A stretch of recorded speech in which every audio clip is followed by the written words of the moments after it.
अच्छी आराधना के लिए हालेलुया। और ये जो जबूर है, जबूर नंबर 112, और ये इसका कुछ जो मालूम नहीं है किसने लिखा है, लेकिन बाइबल की स्टडी बताती है, ये स्कॉलर्स है वो एज्यूम करते हैं इस बात को कि ये भी दाऊद के द्वारा किया हुआ एक भजन है हालेलुया। और इसमें एक जो आयत है, इसमें एक खासकर हम लोग जब भी अपने परिवार के लिए, अपने बच्चों के लिए प्रार्थना करते हैं, तो एक जो इसमें आयत है उस पर खासकर हम लोग प्रार्थना करते हैं। जो दूसरी आयत है, उसका वंश पृथ्वी पर पराक्रमी होगा और सीधे लोगों की संतान आशीष पाएगी। आमीन हालेलुया। तो जब ये जबूर, जब ब्रदर ने बोला मेरे को जबूर करने के लिए, तो मैंने परमेश्वर के सामने रखा कि परमेश्वर मैं किस जबूर से बात करूं। तो जब ये जबूर मेरे जहन में आया तो मैं परमेश्वर से बात कर रहा था कि परमेश्वर इससे तो लगभग हर रोज ही मैं आपकी, जब भी हम आपकी हजूरी में आते हैं तो इस जबूर से हम लोग बात करते हैं और कुछ नया बताइए इसमें से। तो मैं उसके बीच में दुआ कर रहा था, लगा था कि परमेश्वर कोई और जबूर देगा, लेकिन इसी जबूर से जो परमेश्वर ने, क्योंकि अभी तक हम जो सीखते हैं जबूर में सीधी सी पढ़ते हैं ना कि जो धर्मी लोगों का क्या है, जो वंश है वो पराक्रमी होगा और सीधे लोगों की संतान क्या आशीष पाएगी। हालेलुया। तो इसमें अधिकतर हम लोग सोचते हैं कि जो मेरी संतान है या आप लोगों के जो बच्चे हैं, अगर हम परमेश्वर में खराई के साथ चलते हैं, हम परमेश्वर के सामने रास्तबाज हैं, तो क्या होगा कि हम लोग, हमारी जो संतान है वो क्या है, पराक्रमी होगी और वो क्या होगी, बरकत पाएगी।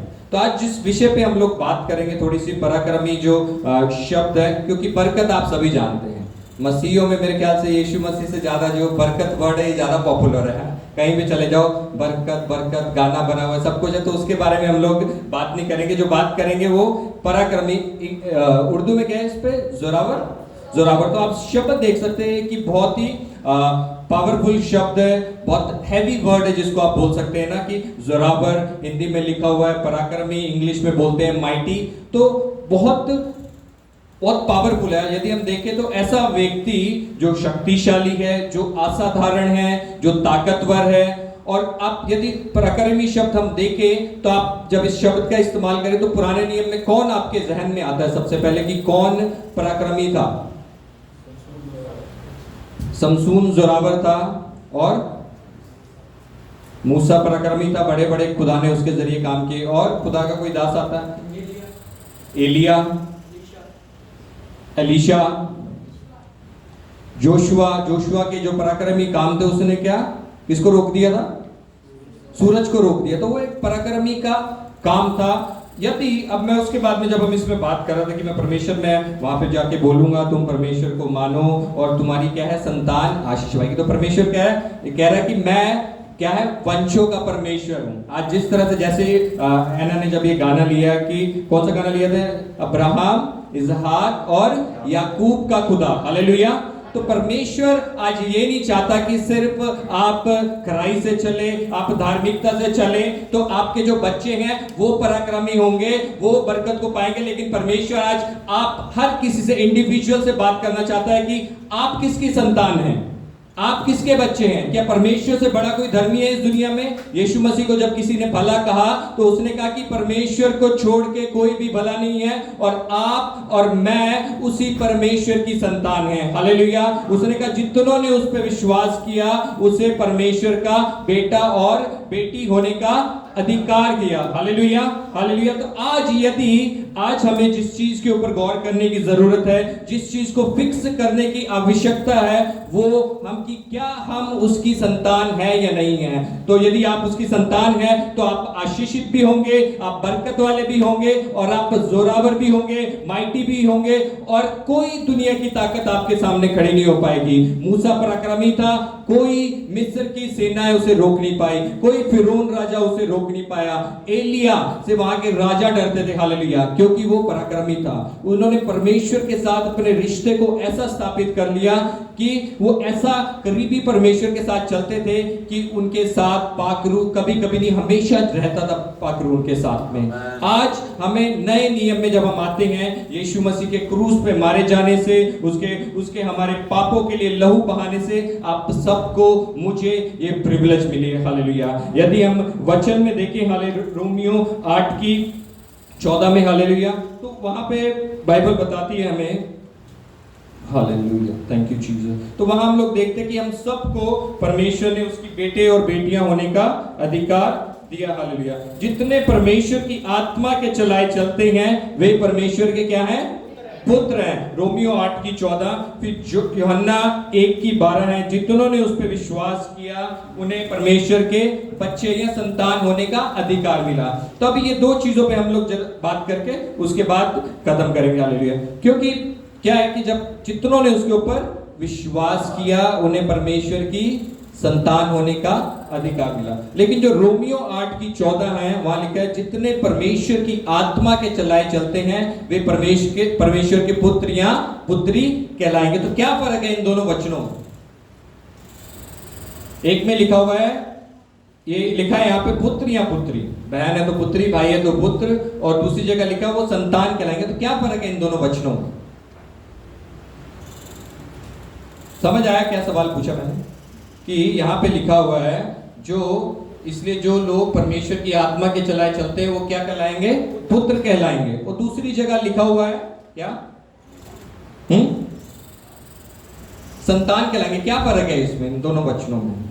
अगर एक ही है तो एक ही शब्द इस्तेमाल कर सकते थे ना वहां पे। एक बात तो तय है, क्योंकि सब आप लोगों ने विश्वास किया परमेश्वर के ऊपर, आप सभी परमेश्वर के संतान हैं। हालेलुया। बाइबल बताती है जब तक बालक छोटा है ना, उस घर में नौकर में और उस बेटे में कोई फर्क नहीं, जब तक वो सयाना नहीं हो जाता। आई थिंक सबोपदेशक की पुस्तक में रेफरेंस नहीं है मेरे पास। बाइबल बताती है वहां पे कि बालक में और नौकर में कोई फर्क नहीं, जब वो क्या है? बच्चा है।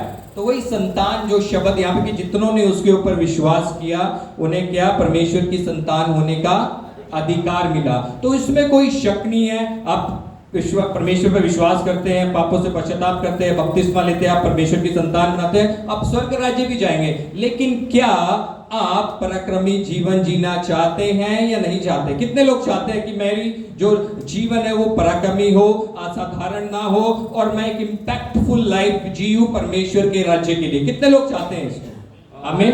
तो ये ऑटोमेटिकली नहीं आता, सिर्फ धार्मिकता के लिए मन में विश्वास किया जाता है तो आप वो उस तरीके से धर्मी। तो यदि आप आज ये पहचान जाएं कि आप परमेश्वर की संतान हैं, आप परमेश्वर के बेटे और बेटियां हैं, और परमेश्वर से बड़ा कोई धर्मी नहीं है। बाइबल भी इस तरह को बयां करती है कि परमेश्वर को छोड़ के कोई भी धर्मी नहीं है, परमेश्वर से बड़ा कोई धर्मी नहीं है। तो सोचो आपको कितने पराक्रमी होना चाहिए और आपको कितने बलवान, शक्तिशाली, माइटी होना चाहिए। हालेलुया। अब ये गैप कहां पे आ रहा है अभी?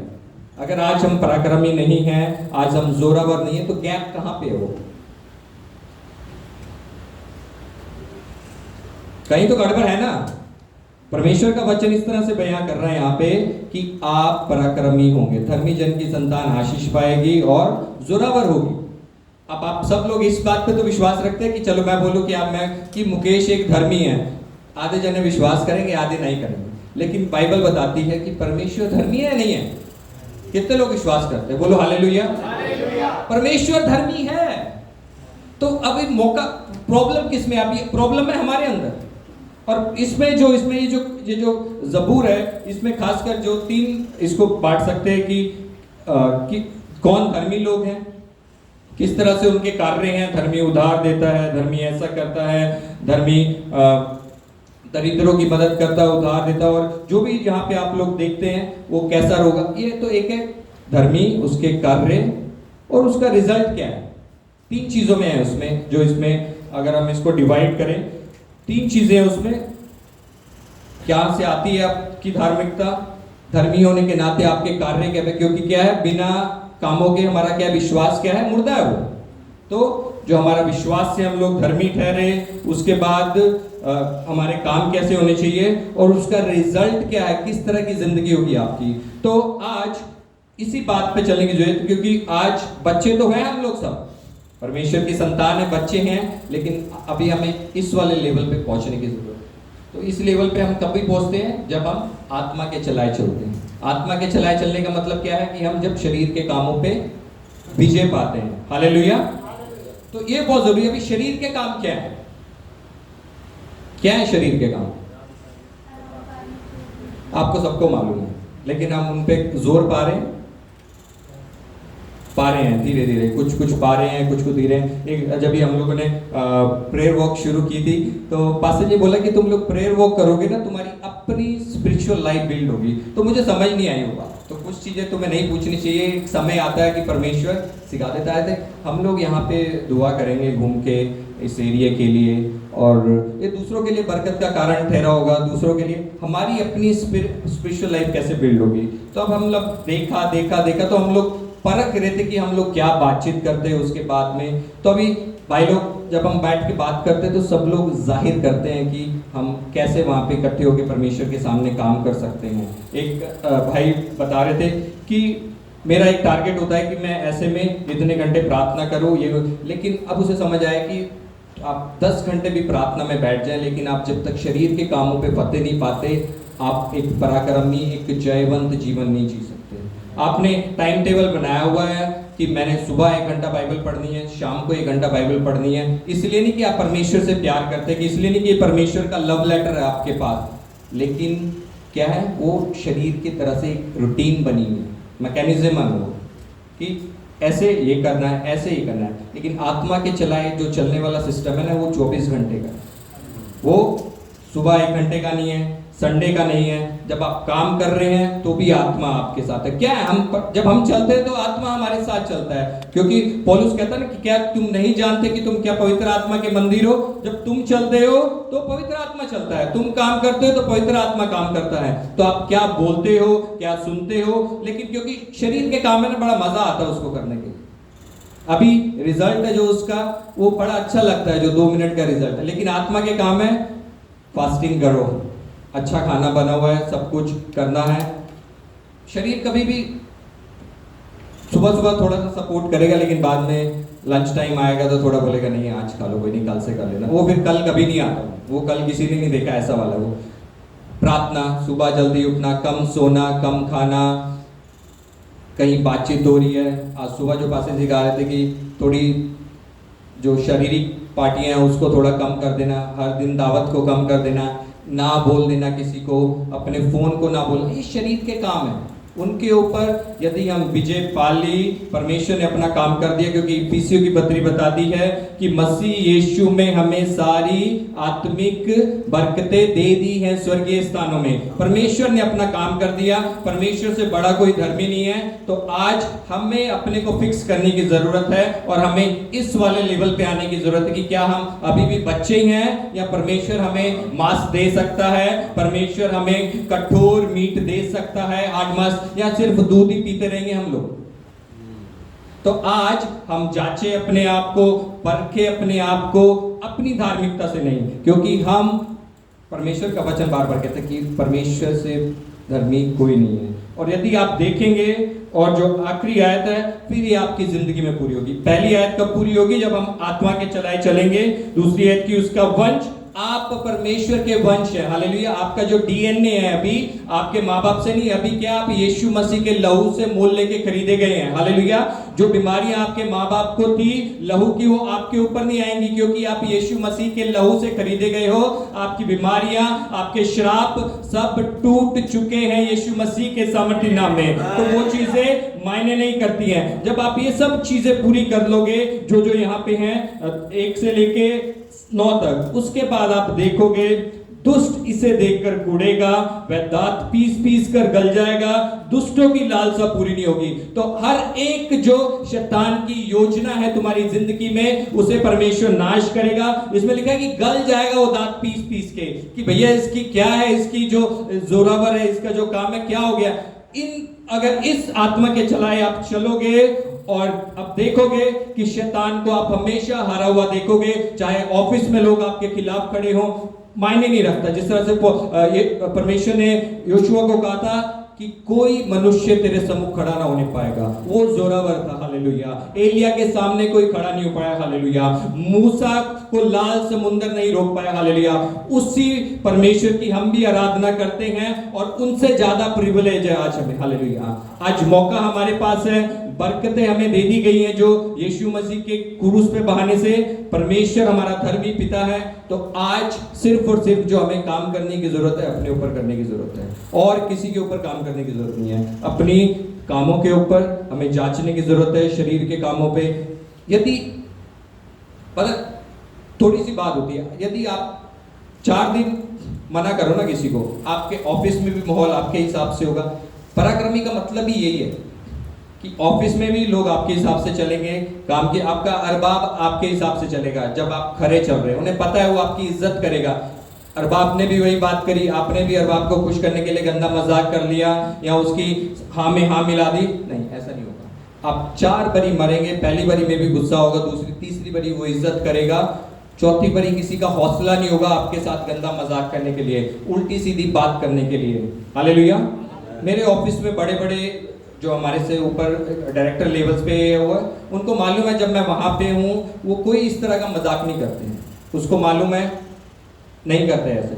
कोई भी मुझे वो उन पार्टियों में इनवाइट नहीं करते जहाँ पे वो शराब या इन चीज़ों को, वो बोलते कि बॉस हम फॉर्मल डिनर के लिए जा रहे हैं, आप यहाँ आ जाओ या वहाँ आ जाओ। लेकिन आप जिस तरीके से उनके सामने चलोगे उसी तरीके से परमेश्वर आपके नीचे कटेगा। ऑफिस में होगा अरबाब, सब कुछ एक टाइटल होगा, लेकिन जो चलाने वाले होंगे वो आप होगे। दानियल के ऊपर, दानियल पराक्रमी था, 3 राजा आए चले गए, दानियल अपनी कुर्सी पे अड़ा रहा, खड़ा रहा और टिका रहा, हालेलुया। परमेश्वर आप सबको आशीषित करे।